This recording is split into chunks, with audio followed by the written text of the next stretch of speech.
pour les problèmes de douleur radiale du carpe, pour les problèmes de ténosynovite des deux carpes, pour des douleurs avec les tendons qui viennent faire bouger le pouce. Plusieurs tests ont été décrits. Le test de Finkelstein, initialement décrit avec traction sur le pouce, déviation ulnaire et flexion du poignet, et voir si cela reproduit les symptômes. Ensuite, souvent confondu avec le test dit de Bischoff. On a le test de Bischoff, où on met le pouce à l'intérieur de la main et on reproduit un mouvement de déviation ulnaire et flexion. Et on voit toujours s'il y a une douleur qui apparaît ici. La difficulté sur le test de Bischoff, c'est que ce mouvement-là, de déviation ulnaire en flexion plantaire, tire aussi sur le nerf radial.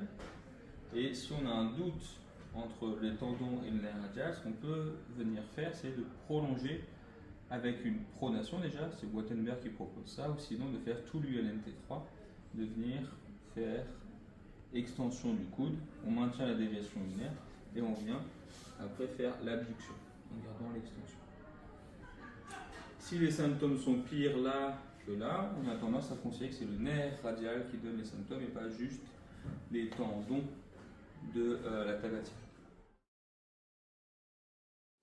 Il y a, pour les preuves de tabatière du pouce, il y a le test de synergie du cinquième où on demande à la personne de venir écarter les doigts, pousser et tenir les doigts comme ceci, écarter fort, à fond.